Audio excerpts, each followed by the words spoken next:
Start करते हैं dear friends. Liquidation and buyback very very very important. तो मेरे साथ साथ देखेंगे लिक्विडेशन। याद करें हमने आपके साथ 222C भी देखा था, जहाँ पे हमने कहा था कि अगर कंपनी अपने लिक्विडेशन में किसी भी तरीके का कोई एसेट वगैरह अगर मतलब डिस्ट्रीब्यूट करती है to the shareholders, to the extent of the accumulated profits of the company whether means capitalised or not shall be deemed as a dividend in the hands of the share holders.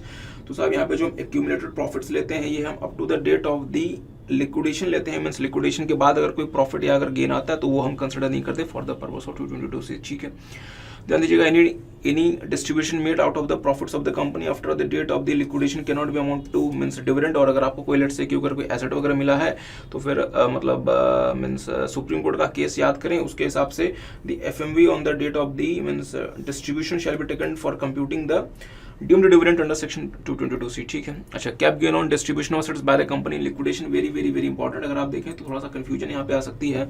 हो क्या रहा है, हो ये रहा है dear कि let's say कि ये कंपनी है, ये कंपनी है और ये हमारे शेयर होल्डर है मिस्टर ए। कंपनी लिक्विडेशन में चली गई और कंपनी लिक्विडेशन में चली गई और लिक्विडेशन में जाने के दौरान कंपनी ने लेट्स से कि शेयर होल्डर्स को कोई कैश दे दिया, लेट्स से ₹1,00,000 का, और एक लेट्स से लैंड दे दी जिसकी जो FMV थी या जो स्टैम्प ड्यूटी वैल्यू थी लेट्स से ₹19 लाख थी। तो शेयर होल्डर्स के हाथ में डियर, तो थोड़ा सा मेरी बात पे ध्यान दीजिएगा। सेक्शन 46 के हिसाब से लिक्विडेशन के दौरान अगर कंपनी कुछ भी एसेट वगैरह मींस मतलब डिस्ट्रीब्यूट करती है शेयर होल्डर्स वगैरह को, वो कंपनी के लिए कैप गेन नहीं माना जाएगा। कंपनी के ऊपर कोई भी तरीके की capital gain tax liability arise नहीं होगी अगर कंपनी किसी भी तरीके का एसेट वगैरह अगर मींस डिस्ट्रीब्यूट करती है शेयर होल्डर्स को ऑन इट्स लिक्विडेशन। ठीक बात है। मींस जब कंपनी ने ये लैंड दिया, कंपनी के हैंड में cap gain tax liability arise नहीं होगी, बट शेयर होल्डर के हाथ में डियर दो लायबिलिटीज अराइज हो जाएंगी। ध्यान दीजिएगा मेरी बात पे। पहला, शेयर होल्डर के हैंड में लग जाएगा, पहला तो लग जाएगा डियर डीम्ड डिविडेंड, और ये डीम्ड डिविडेंड लग जाएगा up to the extent of his share holding percentage and accumulated profits of the company whether capitalise or not. और दूसरा जो लग जाएगा डियर कि इनके हैंड में ना कैप गेन भी राइज हो जाएगा, कैप गेन भी राइज हो जाएगा। और कैप गेन के लिए जो फुल वैल्यू ऑफ कंसिडरेशन होगा वो क्या होगा, कैश रिसीव्ड, जो आपको कैश मिला लेट्स से ₹1,00,000, जो आपको FMV ऑफ द एसेट मिला लेट्स से ₹19 लाख, और साहब यहाँ पे डिम्ड डिविडेंड भी तो राइज हो गया, बट इन दोनों में से ना हम माइनस कर देंगे, मींस घटा देंगे let's say deemed dividend under section 222C। तो लेट्स से ₹4,00,000 आपका डिम्ड डिविडेंड बन गया। तो साहब यहाँ पे जो फुल वैल्यू ऑफ कंसिडरेशन आएगा जिसपे कैप गेन हम निकालेंगे, तो फुल वैल्यू ऑफ कंसिडरेशन आ गया ₹16,00,000। लेट्स से मिस्टर ए जो हमारे शेयर होल्डर है, मिस्टर ए, इन्होंने ये शेयर्स परचेज किए थे ₹5,00,000 के, इनकी कॉस्ट ऑफ एक्विजिशन है, और इन्होंने ये शेयर्स परचेज किए थे लेट्स से 1/6/2017 को मींस डेट ऑफ एक्विजिशन, और कंपनी लिक्विडेशन में जाती है लेट्स से 1/6/2022 को। तो इन शेयर्स की जो पीरियड ऑफ होल्डिंग क्या बन गई, पीरियड ऑफ होल्डिंग बन गई साहब 1/6/2017। और ध्यान दीजिएगा डियर, सेक्शन 242A के हिसाब से जिस दिन कंपनी लिक्विडेशन में चली जाती है उसके बाद का पीरियड हम पीरियड ऑफ होल्डिंग में काउंट नहीं करेंगे। मतलब पीरियड ऑफ होल्डिंग कहां तक होगी, अप टू फ्रॉम 1/6/2017 से लेके 1/6/2022। तो हम आपकी फुल वैल्यू ऑफ कंसिडरेशन हमने ले लिया, माइनस हम कर देंगे इंडेक्स कॉस्ट ऑफ एक्विजिशन, और अकॉर्डिंगली आपका निकल जाएगा LTC। क्योंकि साहब यहाँ पे ना 36 महीने से ऊपर जा चुका है, अगर हम देखें तो साहब 24 महीने या फिर 36 महीने से ये मामला ऊपर जा चुका है, तो आपका जो है वो LTC निकल जाएगा। ठीक है, तो इसका मतलब ये हुआ कि शेयर होल्डर्स के हाथ में डियर दो तरीके की इनकम निकलेगी। एक तो इनके हैंड्स में निकलेगी income under the head other sources. ठीक है, और दूसरी इनके हैंड में निकलेगी income under the head capital gains. तो एक तो निकलेगी इनकम फ्रॉम अदर सोर्सेस और दूसरी इनके हैंड में निकलेगी इनकम फ्रॉम कैप गेन। तो सर एक बात बताओ, ये दो तरीके का पंगा क्यों कराया, सारा का सारा कैप गेन ही निकाल देते और यहाँ पे जो डिम्ड डिविडेंड 2/3 में माइनस करवाइए, माइनस नहीं करवाते। बट साहब ये भारत देश है, यहाँ पे भारत देश में जो है वो होता है ना कि अगर आप रेत से भी तेल अगर आप ना मतलब निकाल पाए तो फिर डियर आप मतलब भारतीय कैसे। यहाँ पे तो डियर हम जो है वो रेत से भी तेल को किस तरीके से मतलब खोजा जा सकता है, हमारे पास ये आर्ट होता है। तो लॉ मेकर ने क्या किया, लॉ मेकर ने क्या कहा कि यार आपको जो कंसिडरेशन मिला, अगर आप इसका थोड़ा सा इन डेप्थ एनालिसिस करें तो इस पूरे के पूरे चक्कर में क्या हुआ जो कंपनी ने शेयर होल्डर को कंसिडरेशन दिया 20 लाख रुपए का, लॉ मेकर कहते हैं कि यार चलो हम मानते हैं कि कंसिडरेशन 20 लाख रुपए की है, हम ये भी मानते हैं कि आपकी 5 लाख रुपए की कॉस्ट ऑफ एक्विजिशन है, और हम ये भी जानते हैं कि आप साहब इसमें ना इंडेक्स कॉस्ट ऑफ एक्विजिशन ले लोगे क्योंकि ये कैप गेन। बट हम ना यहाँ पे एक मतलब जुगाड़ करेंगे। हम क्या करेंगे, हम इस पूरे कंसिडरेशन का एक पार्ट जो है वो हम आपकी अदर सोर्सेज की इनकम बनवा देंगे। हम इस पूरे कंसिडरेशन का एक पार्ट जो है हम आपकी अदर सोर्सेज की इनकम बनवा देंगे, और उस पर हम अदर सोर्सेज की इनकम की तरफ से टैक्स लगवा देंगे। मैंने कहा कि साहब इसका फायदा क्या होगा, लॉ मेकर कहते हैं इसके दो फायदे होंगे। पहला इसका फायदा होगा कि इसका जो टैक्स रेट होगा वो हायर होगा, यूजुअली 30%। दूसरा, आप इतने पोर्शन तक में साहब index cost of acquisition claim नहीं कर सकते। इतने पोर्शन में आप index cost of acquisition claim नहीं कर सकते, मींस आपके लिए साहब जो ओवरऑल टैक्स लायबिलिटी आएगी वो ज्यादा आएगी। मैंने कहा ठीक है, तुमने यहाँ पे ये इसको माइनस भी तो करा दिया, ध्यान दो, यहाँ पे आपने इसको माइनस भी तो करा दिया। हमने कहा ठीक है माइनस ले लो, बट आपको 4 लाख रुपए जो आपने माइनस जो हमने आपको दिया है, अल्टीमेटली 4 लाख रुपए पे क्या होता है, आपको LTCJ तो 20% के रेट से टैक्स देना पड़ता है। अब आप इस 4 लाख रुपए पे 30% के रेट पे टैक्स हो गया, यू गैस गेटिंग।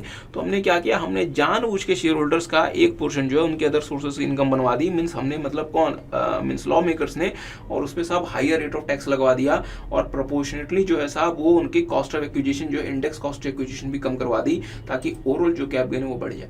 ये नहीं हो तो मेरे साथ साथ देखेंगे। और हाँ, एक और छोटी सी बात, यहाँ पे कंपनी के हैंड में जो है साहब वो LTCJ राइज नहीं होगा, जो भी कुछ होगा वो शेयर होल्डर्स के हाथ में होगा। मेरे साथ साथ देख लें। अच्छा, not with standing anything content in section 45 जो कहता है कि जैसे कि आपने शेयर अपने कोई भी कैपिटल एसेट अगर आपने किसी को दे दिया, मींस मतलब ट्रांसफर कर दिया, आपकी कैप गेन लायबिलिटी बन जाएगी। Where the assets of the company are means distributed to its share holders on its liquidation, such distribution shall not be regarded as a transfer by the company. मतलब जब company अपने share holders को कोई भी asset देगी on the means liquidation of the company, तो वहां पे सेक्शन 45 अट्रैक्ट नहीं करेगा, कंपनी के हैंड्स में कैप गेन लायबिलिटी अराइज नहीं होगी। अच्छा, where a shareholder on the liquidation of the company receives any money or other sum from the company, ध्यान दीजिएगा, he shall be chargeable to tax under the head capital gain, means इनकी cap gain की liability rise होगी in respect of the money so received or the market value of the asset on the date of means distribution as reduced by the amount assessed as though by C which would be taxable in the hands of the shareholder and net income from other sources, and the sum so right shall be deemed to the full value of consideration for the purpose of computation of the cap gain। तो हमने आपके साथ यही बात की कि साहब let's say कि कंपनी ने आपको क्या क्या दिया, आपको कंपनी ने आपको कैश दिया 1 लाख रुपए का और लैंड दिया जिसकी FMV आती है 12 लाख रुपए, तो शेयर होल्डर के हाथ में जो है हम जो है वो कैप गेन की इनकम निकालेंगे। फुल वैल्यू ऑफ कंसिडरेशन के लिए हमने क्या किया, हमने सबसे पहले कैश रिसीव्ड देखा 1 lakh, FMV of the asset हमने देखा 19 लाख रुपए, बट साहब ये 4 लाख रुपए हमने आपके पास ऑलरेडी जो है वो डीम्ड डिविडेंड के टैक्स कर दिए थे, तो हमने यहाँ से 4 लाख रुपए माइनस कर दिए, मींस आपकी जो फुल वैल्यू ऑफ कंसिडरेशन है for the capital gain purposes वो 16 लाख रुपए है, और अकॉर्डिंगली हम आपकी पीरियड ऑफ होल्डिंग के हिसाब से आपका LTCJ या फिर शॉर्ट टर्म कैप भी निकाल देंगे। ठीक है, means determination of the period of holding, ध्यान दीजिएगा डियर, ये जो शेयर्स हैं, जो शेयर होल्डर्स के जो मतलब शेयर्स हैं, इसके लिए मतलब पीरियड ऑफ होल्डिंग क्या होगी, पीरियड ऑफ होल्डिंग साहब उस दिन के बाद से काउंट नहीं होगी जिस दिन कंपनी मतलब लिक्विडेशन में चली जाती है, मींस तो सर मतलब पीरियड ऑफ होल्डिंग क्या होगी, from the date of acquisition of the shares to the date the company, मतलब to the date the company is has not gone into the liquidation, मतलब उसके बाद तो साहब वो डेट काउंट नहीं होगी। ठीक है, तो देखेंगे साहब in determining the period for which any capital asset is held by the assessee in case of the shares held in the company liquidation, the period subsequent to the date on which the company goes into liquidation shall not be included। मतलब जिस दिन company liquidation में चलेगी उसके बाद वाला date count नहीं होगा। अच्छा, कॉस्ट ऑफ एक्विजिशन, तो लेट्स से कि आपको ये जो कंपनी ने जो एसेट दिया लेट्स से 19 लाख रुपए के जिसके FMV है, लेट्स से शेयर होल्डर ने इस एसेट को 25 लाख रुपए का सेल कर दिया, तो सवाल बनता है कि साहब इस एसेट का कंपनी का शेयर होल्डर के हैंड में कॉस्ट ऑफ एक्विजिशन क्या है, तो FMV on the date of date जिस दिन उनको एसेट मिला मींस 19 लाख रुपए, तो आप अपने जो LTCJ या शॉर्ट टर्म कैप गेन निकालेंगे आप 19 लाख रुपए का कॉस्ट ऑफ एक्विजिशन कंसिडर करके निकालेंगे। ठीक है, अच्छा, where the capital asset becomes the property of the assessee on means distribution of the capital asset of the company on its liquidation, the assessee shall have the assessee has been assessed to tax under the head cap gain, जिसमें आपको साहब section 46 के हिसाब से आपको capital gain tax पे करना पड़ गया, तो उस केस में साहब the cost of acquisition of such capital asset means the fair market value of the asset on the date of distribution के साथ जिस दिन वो एसेट आपको मिला है उस दिन उसकी कॉस्ट ऑफ उस दिन जो उसकी वैल्यू होगी वो आपके लिए कॉस्ट ऑफ एक्विजिशन हो जाएगी। आगे आते हैं। अच्छा, बायबैक ऑफ दी शेयर्स, हमने आपको कहा था डियर कि कंपनीज अगर बायबैक करती हैं as per the provisions of a act, means वो मतलब जनरली कंपनीज एक्ट होता है तो वो साहब बायबैक माना जाता है। उस केस में सेक्शन 222D अट्रैक्ट नहीं होता। और वहां पे रिडक्शन ऑफ कैपिटल तो होता है, बायबैक अगर आप करेंगे साहब तो रिडक्शन ऑफ कैपिटल तो होगा, बट यहाँ पे 222D अट्रैक्ट नहीं होगा। बट अगर से कंपनी बायबैक करती है और वो as per the provisions of the act नहीं है, तो वहां पे साहब मीन्स रिडक्शन ऑफ मतलब कैपिटल तो उससे में भी हुआ, बट वहां पे 222D अट्रैक्ट हो जाएगा। और ऐसे केस में डियर फ्रेंड्स जो है वो शेयर होल्डर्स के हाथ में डिविडेंड बन जाएगी, ठीक है। But let's say company buyback करती है और वहां पर वो as per the provisions of an act होता है, तो क्या होगा कि लेट्स से कि ये हमारे शेयर होल्डर्स हैं और हमने लेट्स से हम एक कंपनी है, हमने अपने शेयर्स का बायबैक किया। और ये हमारे शेयर्स कैसे हो सकते हैं, मीन्स मतलब लिस्टेड भी हो सकते हैं और अनलिस्टेड भी हो सकते हैं, दोनों तरीके के शेयर्स हो सकते हैं। हमने लेट्स इन शेयर्स, अगर हमने शेयर्स का बायबैक किया और हमने इनको पेमेंट किया और हमने अगर ये बायबैक किया as per the provisions of an act, तो जब हम इनको पेमेंट करेंगे डियर, तो ये जो अमाउंट होगा, अमाउंट फॉर बायबैक,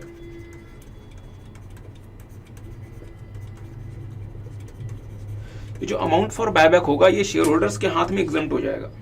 जैसे कि किसी जमाने में शेयर होल्डर्स के हाथ में मींस डिविडेंड एग्जम्प्ट हो जाता था।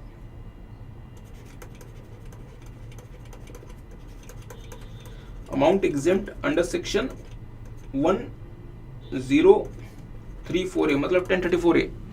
बट कंपनी को यहाँ पर डियर एडिशनल इनकम टैक्स पे करना पड़ेगा, एडिशनल इनकम टैक्स पे करना पड़ेगा at the rate of 20% plus 12% का सरचार्ज प्लस 4% का हेल्थ एंड एजुकेशन से, जो कि शायद 23.296% आता है, मैं एक बार चेक कर लूंगा। तो कंपनी को डियर एडिशनल इनकम टैक्स पे करना पड़ेगा इस अमाउंट का। और जो कंपनी एडिशनल इनकम टैक्स पे करेगी और शेयर होल्डर्स के हाथ में डियर फ्रेंड्स जो बायबैक का जो अमाउंट आएगा दैट वुड बी एक्सेंट, ठीक बात है।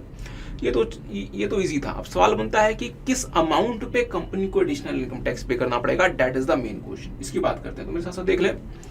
Tax on the means distributed income to share holders, section 115QA। और इसके लिए जो मतलब चैप्टर इंट्रोड्यूस किया गया था डेट वाज चैप्टर 12D। तो हमने कहा कि साहब आपको ना, अच्छा तो मेरे साथ साथ थोड़ा सा पढ़ लें। Notwithstanding anything content in the provision of the act in addition to the income tax payable chargeable inspector general of the means domestic company, any amount of the distributed income by the company on the buyback means on the buyback of the shares. और आपके shares कैसे हो सकते हैं dear friends, means listed shares भी हो सकते हैं और अनलिस्टेड शेयर्स भी हो सकते हैं, अनलिस्टेड शेयर्स भी हो सकते हैं। ये देखना इसलिए मतलब जरूरी है डियर, क्योंकि पहले सिर्फ और सिर्फ अनलिस्टेड शेयर्स के लिए था, बट बाद में इनको मतलब दोनों प्रकार के शेयर्स के लिए एक्सटेंड कर दिया गया, ठीक है। From a shareholder shall be charged to tax and such company shall be liable to pay additional income tax at the rate of 20% plus 12% का सरचार्ज प्लस 4% का हेल्थ एंड एजुकेशन सेस, मतलब effective 23.296%, ठीक है। अच्छा तो कुछ बातें आप, हाँ एक और मतलब छोटी सी बात देख लें। Buyback means the purchase by the company of its own shares as per the provisions of the law for the time being in force in relation to the companies. इसका मतलब बस आपकी बायबैक आपको करना है एक ऐसे लॉ के तहत जो कि कंपनीज पे अप्लाई करता है, जो कि जनरली आपका कौन होता है, कंपनीज एक्ट होता है, ठीक है। तो अगर आपने कंपनीज एक्ट के हिसाब से बायबैक किया तो साहब मतलब रिडक्शन ऑफ द कैपिटल तो हुआ, बट 222D नहीं लगेगा। बट अगर आपने कंपनीज एक्ट के हिसाब से बायबैक नहीं किया तो साहब रिडक्शन ऑफ कैपिटल भी हुआ और 222D भी लग जाएगा, ठीक है। तो ये बात तो हमने आपको बताई थी। अब मेरी बात पर थोड़ा सा ध्यान दीजिएगा। हमने कहा कि यार आप जो भी आप अमाउंट पे करेंगे ना उसका 23.296% आपको एडिशनल इनकम टैक्स पे करना है। सवाल बनता है क्या अमाउंट आप पे करेंगे, मतलब किस अमाउंट पे हम इसको कंप्यूट करेंगे, किस अमाउंट पे हम इसको कंप्यूट करेंगे, मुझे बताएं। कंपनी ने लेट से 1000 रुपीज बायबैक के नाम के पे किए और कंपनी ने लेट से शेयर होल्डर से 100 रुपए लिए थे। तो साहब कंपनी ने शेयर होल्डर को दिया कितना, 900 रुपए। कंपनी ने शेयर होल्डर को कितना दिया, 900 रुपए। शेयर होल्डर की इनकम कितनी है, 900 रुपए। तो साहब टैक्स भी किस पे पे करना पड़ेगा, 900 रुपीज पे। तो इसका मतलब ये हुआ कि हमने जो अमाउंट शेयर होल्डर को पे किया, amount of consideration paid to share holder,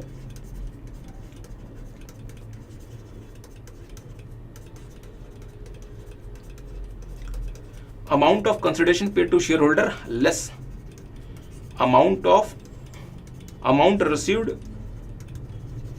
in respect of issue of those shares, amount received in respect of issue of those shares। और इसके लिए हम फॉलो करेंगे रूल 40BB, शायद रूल 40BB या 44BB, मैं एक बार चेक कर लूं। अच्छा हाँ, रूल 40BB। तो ध्यान दीजिएगा डियर फ्रेंड्स, तो हमने क्या कहा कि जो अमाउंट आपने कंसिडरेशन का पे किया माइनस जो अमाउंट आपको जो अमाउंट आपने इन शेयर्स को इशू करते समय लिया था as per rule 40 means BB, उस अमाउंट को हम नाम देंगे क्या, डिस्ट्रीब्यूटेड अमाउंट।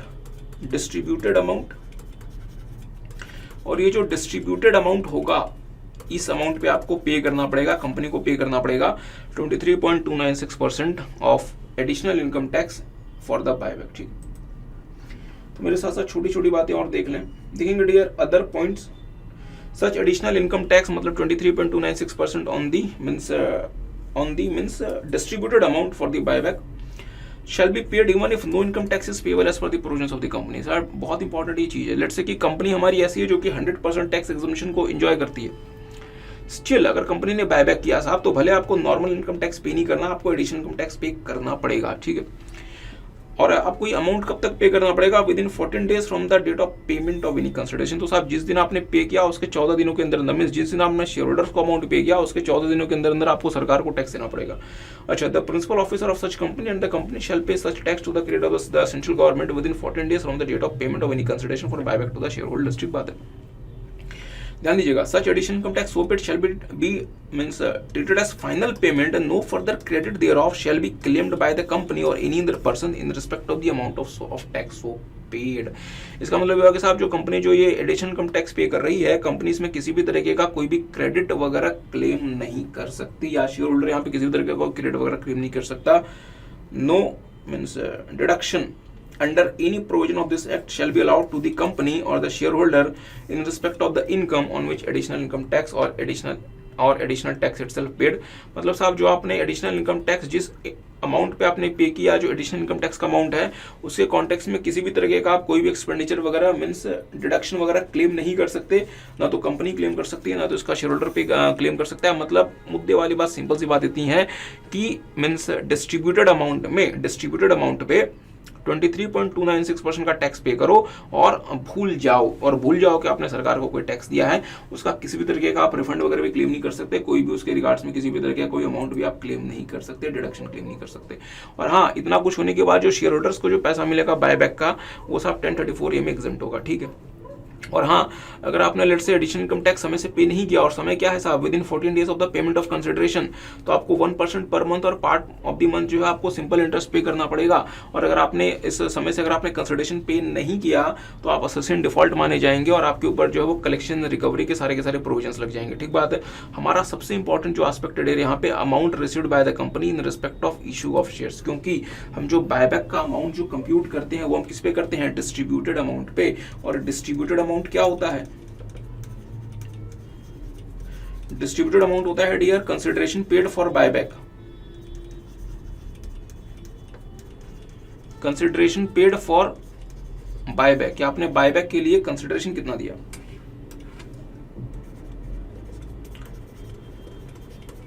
और इसमें से हम लेस करेंगे कि अमाउंट आपको मिला कितना था for the issue of shares.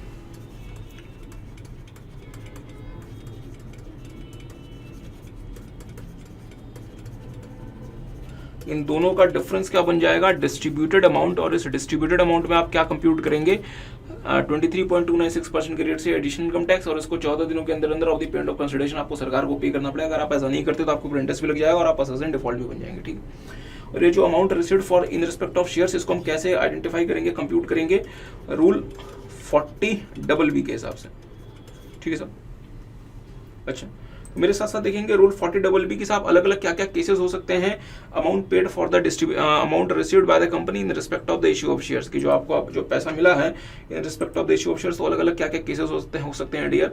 देखेंगे, अगर आपने शेयर्स को इशू किया है by the way of subscription, मतलब ये हुआ कि आपने लोगों से पैसा लिया, तो जितना भी अमाउंट आपने लोगों से लिया including the amount of the मतलब सिक्योरिटीज प्रीमियम, जितना भी आपने पैसा लिया वो आपका बन गया amount received in respect of the shares, और अकॉर्डिंगली आप क्या कंप्यूट कर लेंगे अपना मींस डिस्ट्रीब्यूटेड अमाउंट। तो लेट्स से कि आपने जो है शेयर्स का बायबैक किया और आपने लेट्स से कि शेयर होल्डर्स को 500 रुपए पर शेयर दिया। आपने इन शेयर्स को 10 रुपीज फेस वैल्यू के शेयर्स हैं, आपने इशू किया था 90 रुपीज के प्रीमियम पे, आपने इन शेयर्स को 90 रुपीज के प्रीमियम पे इशू किया था, तो साहब कंसिडरेशन पेड फॉर बायबैक कितना है 500 रुपए, और आपको अमाउंट मिला कितना रूल 40BB के हिसाब से सर जी 10 + 90 मीन्स 100 रुपए, तो हमें जो है मीन्स हमारे लिए मीन्स डिस्ट्रीब्यूटेड अमाउंट कितना आया 400 रुपए, और इस 400 रुपए में हमें जो है साहब एडिशनल इनकम टैक्स पे करना पड़ेगा, ठीक बात है। अच्छा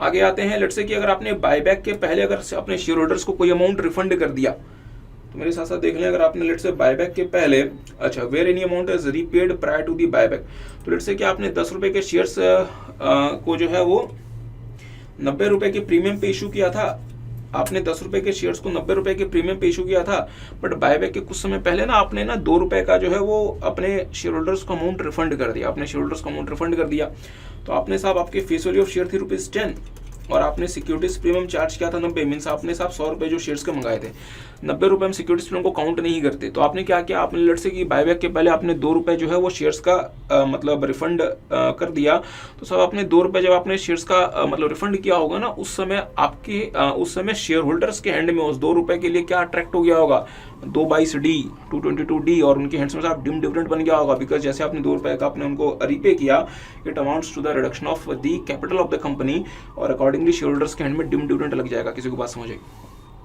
ठीक है साहब, वो तो हो गया, बट यहाँ पे हम बायबैक के लिए हम कंसिडरेशन हम मतलब कैसे कंप्यूट करेंगे, ध्यान दीजिएगा, कंसिडरेशन पीरियड फॉर बायबैक कितना है 500 रुपए, बट साहब मुझे बताएं amount received in respect of shares कितना है, सर हमें तो मिले थे 100 रुपए, बट हमने 2 रुपए ऑलरेडी हमने 2 रुपए उनको ऑलरेडी वापस कर दिए, तो हमारे लिए अमाउंट अब हमारे लिए अमाउंट कितना है 98, तो हमारे लिए मीन्स डिस्ट्रीब्यूटेड अमाउंट कितना होगा 402 रुपए, जिसका आपको मतलब जिसपे आपको एडिशनल इनकम टैक्स पे करना पड़ेगा, ठीक है।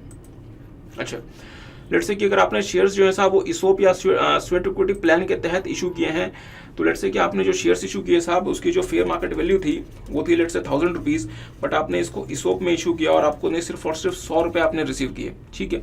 और लेट्स से कि अगर आप इन शेयर्स का बायबैक करते हैं और आप 1200 रुपए पर शेयर अपने शेयर होल्डर्स को देते हैं, ठीक है, तो आपने इसोप के नाम के आपने इसोप 100 रुपए का इशू किया, और लेट्स से कि जो शेयर्स थे जिसको आपने इसोप के लिए दिया, इस समय इसकी जो फेस वैल्यू थी वो थी ₹10, तो मुझे बताइए जो 100 रुपए आए होंगे इसको आपने कैसे अकाउंट फॉर किया होगा, 10 रुपए आपने शेयर कैपिटल अकाउंट में डाले होंगे और 90 रुपए आपने जो है वो अपने सिक्योरिटीज प्रीमियम अकाउंट में डाला होगा, और आपने इन शेयर्स को 1200 रुपए का बायबैक कर दिया, तो मुझे बताएं आपने कंसिडरेशन अपने शेयर होल्डर्स को पे कितना किया फॉर बायबैक 1200 रुपीज, और आपको इस वाले शेयर्स के लिए अमाउंट मिला कितना था, अमाउंट वो होगा जो कि आपने क्रेडिट किया है to your share capital account and your securities premium account. Share capital में हमने 10 रुपए क्रिएट कर दिया, सिक्योरिटीज प्रीमियम में हमने साहब ₹90 क्रिएट कर दिया, तो हमने साहब 100 रुपीज जो है उन शेयर्स के लिए हमने रिसीव किया था एज पर रूल 40BB, तो हमारे लिए मीन्स डिस्ट्रीब्यूटेड अमाउंट कितना आ गया 1100 रुपए, जिसमें हमें एडिशनल इनकम टैक्स पे करना पड़ेगा।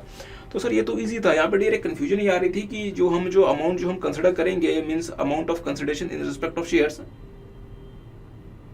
अच्छा वो साहब हम वो अमाउंट तो कंसिडर नहीं करेंगे जो हुआ करता था FMV of the shares in the hands of the, अच्छा FMV of the shares which has been computed as per rule 38 and section 17(2)(6), तो मतलब मेरी बात पे थोड़ा सा मतलब ध्यान देंगे dear, amount received in respect of shares वो नहीं होगा जो कि FMV ऑफ द शेयर्स था, वो अमाउंट कितना होगा जो आपको मिला है for the issue of shares, जो कि आपने क्रेडिट किया है in your share capital as well as your securities premium account, ठीक है। अच्छा तो देखेंगे डियर कि अगर आपको शेयर्स मिले हैं तो फिर to the extent credited to the share capital and the share premium account shall be deemed to the amount received by the company on the issue of shares. अगर लेट्स से अमलगमेशन का case है तो let's से क्या हुआ कि आप एक कंपनी थी जिसका नाम था ए लिमिटेड, ठीक है, ये हमारे शेयर होल्डर हैं साहब,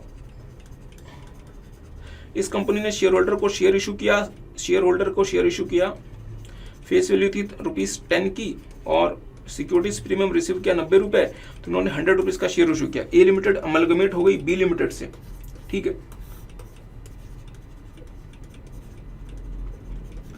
और शेयर होल्डर को साहब ए लिमिटेड के तो अब शेयर्स की कोई वैल्यू नहीं रही, क्योंकि ए लिमिटेड ही नहीं रहा, बी लिमिटेड ने अपने शेयर्स दे दिए, लेट्स से 1 शेयर दे दिया, ठीक है। बी लिमिटेड ने शेयर होल्डर को अपना एक शेयर दे दिया, और लेट्स से कि भविष्य में जो है बी लिमिटेड इस शेयर को बायबैक करना चाहती है, लेट्स से कि बी लिमिटेड इसके लिए 1200 रुपए पर शेयर दे रही है। तो सवाल बनता है कि बी लिमिटेड के लिए इस शेयर की कॉस्ट कितनी होगी। तो साहब B limited is an amalgamated company और A limited was an amalgamating company. तो जो कॉस्ट शेयर्स की अमलगमेटिंग कंपनी के हैंड में थी एज पर रूल 40WB, वो कॉस्ट बी लिमिटेड के हैंड में हो जाएगी for the determination of the means distributed amount, जिस पे अकॉर्डिंगली आपको जो है वो एडिशनल इनकम टैक्स पे करना पड़ेगा। तो मेरे साथ साथ जल्दी से देख लें, मुझे बताएंगे शेयर्स का बायबैक किसने किया, बी लिमिटेड ने, और बायबैक के लिए कंसिडरेशन कितना पे किया, 1200 रुपए। लेस कर दो amount received in respect of shares, but साहब बी लिमिटेड को तो कोई अमाउंट मिला ही नहीं, क्योंकि बी लिमिटेड को तो ए लिमिटेड अमलगमेट होकर आई थी बी के पास। तो ऐसे सिचुएशन में डियर हम बी लिमिटेड के लिए कॉस्ट ऑफ मतलब amount in respect of the shares कैसे कंप्यूट करेंगे, ध्यान दीजिएगा। The amount received by the amalgamating company in respect of such shares shall be deemed to be the amount received by the amalgamated company। तो साहब इन shares को जो amalgamating company means ए ने issue किया था, तो ए को कितना पैसा मिला था, 100 रुपए, क्योंकि सिक्योरिटीज प्रीमियम में भी आपको मिला था। तो रूल 40WB के हिसाब से 100 रुपीज है, तो हम ये मान लेंगे कि यही 100 रुपीज बी लिमिटेड के लिए भी है। तो बी लिमिटेड के लिए हम कॉस्ट जो है वो हम amount received in respect of shares कितना मानेंगे, 100 रुपीज। तो मींस डिस्ट्रीब्यूटेड अमाउंट कितना आ गया, 1100 रुपए, जिसपे 23.296% के हिसाब से साहब जो है वो बी लिमिटेड को जो है वो एडिशनल इनकम टैक्स पे करना पड़ेगा, ठीक है। अच्छा, same case is with D merger. तो मेरी बात पे जरा सा ध्यान दीजिएगा। लेट्स से कि एक कंपनी है जिसका नाम है ए लिमिटेड, ठीक है, हम इसके शेयर होल्डर हैं मिस्टर जेड। तो इस कंपनी ने हमें शेयर इशू किया था जिसका फेस वैल्यू था ₹10 और इसकी जो जो सिक्योरिटीज प्रीमियम थी ₹100, ठीक है, मतलब ₹90। तो जो इशू प्राइस ऑफ शेयर था वो था ₹100, ठीक है। अच्छा, ए लिमिटेड के पास जो नेटवर्थ थी वो थी 1000 करोड़ रुपीस। ए लिमिटेड ने अपने आप को डिमोस्ट कर दिया और एक नई कंपनी बना दी बी लिमिटेड, और ए लिमिटेड ने लेट्स से 400 करोड़ रुपए की एसेट्स जो है वो बी लिमिटेड को ट्रांसफर कर दी। तो मुझे बताएंगे मिस्टर जेड को बी लिमिटेड भी क्या शेयर्स इशू करेंगे? हाँ। अब लेट्स से बी लिमिटेड हमारे लिए क्या है, रिजल्टिंग कंपनी, और ए लिमिटेड क्या है हमारे लिए डीमोस्ट कंपनी।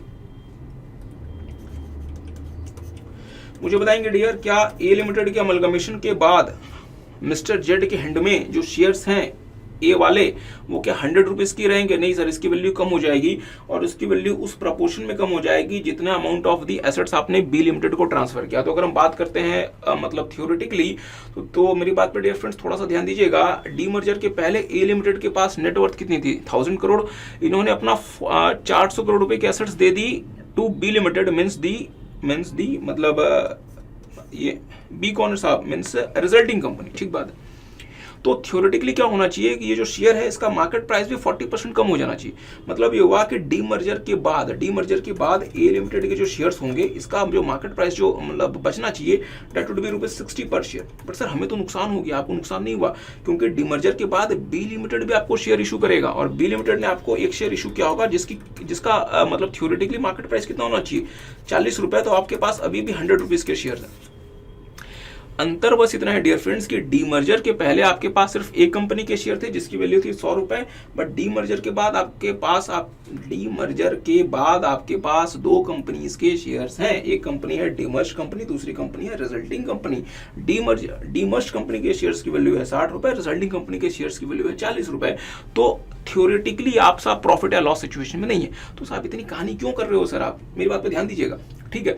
तो मैंने कहा कि साहब डी मर्जर के बाद ए लिमिटेड के जो शेयर्स हैं, ए लिमिटेड अब क्या माना जाएगा कि ए लिमिटेड ने कितना अमाउंट रिसीव किया था इन respect of the issue of share. Section 40WB कहता है, ध्यान दीजिएगा, सेक्शन 40WB कहता है कि amount received by the demerged company in respect of original shares. कितना सर, हमने तो 100 रुपए रिसीव किया था, बट ये तो डीमर्जर के पहले की बात थी। Into net book value of assets transferred 400 crore और नेटवर्थ 1000 करोड़। तो इसका मतलब ये हुआ कि हमने जो अमाउंट रिसीव किया था हम ये मानेंगे कि सिर्फ और सिर्फ 40 रुपए।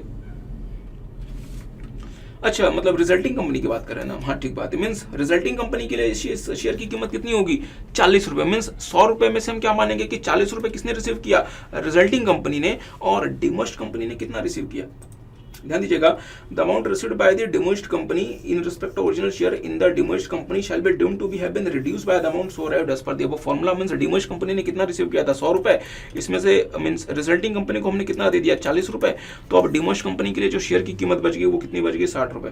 तो जैसे मान लीजिए कि मतलब डीमर्जर हो जाने के बाद डिमर्ज्ड कंपनी कहती है मिस्टर जेड को कि यार हम ना आपसे शेयर का बायबैक करना चाहते हैं 200 रुपए पर शेयर, 200 रुपए पर शेयर।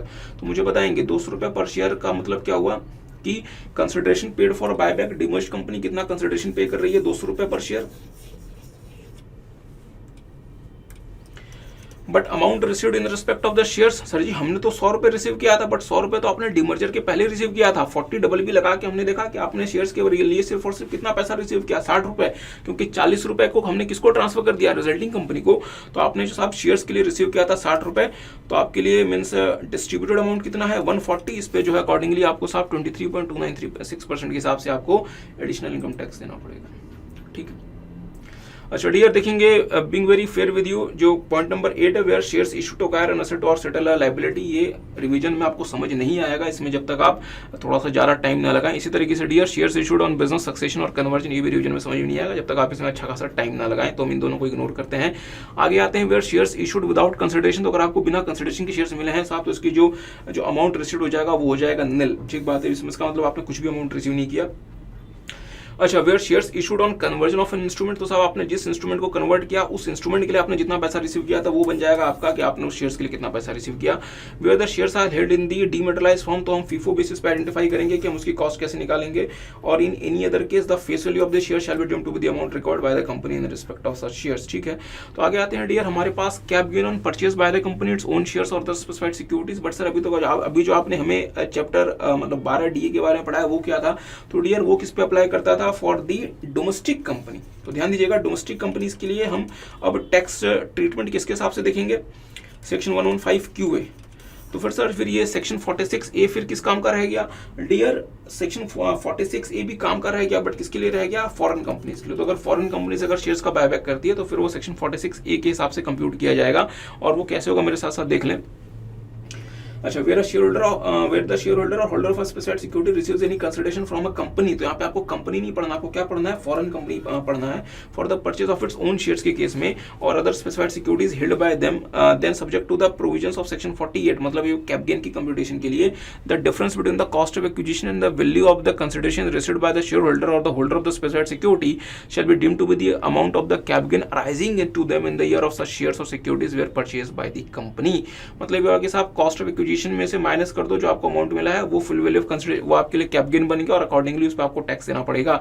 सवाल बनता है सर ये स्पेसिफाइड सिक्योरिटी क्या है। स्पेसिफाइड सिक्योरिटीज में डियर फ्रेंड्स आपके शेयर्स ही होते हैं या फिर अदर स्पेसिफाइड सिक्योरिटी विच में be specified by the government in this behalf, जो कि हमारे लिए रेलेवेंट नहीं है। तो हमारे लिए क्या रेलेवेंट है, सिर्फ और सिर्फ शेयर्स ही रेलेवेंट है, ठीक है। पर जैसा कि हमने आपको बताया कि अब हम जो है आपके लिए जो हम सेक्शन अब जो हम रेफर करते हैं दैट इज सेक्शन 115 QA। तो डियर फ्रेंड्स अब जो 46A जो है वो रेलेवेंट रह गया only for the foreign company, और अगर लेट्स से बायबैक की जाती है from the means domestic company तो उसके लिए क्या रेलेवेंट है, 115 QA और चैप्टर 12 DA, ठीक है। सो आई होप डियर आपको ये बातें समझ आई होंगी।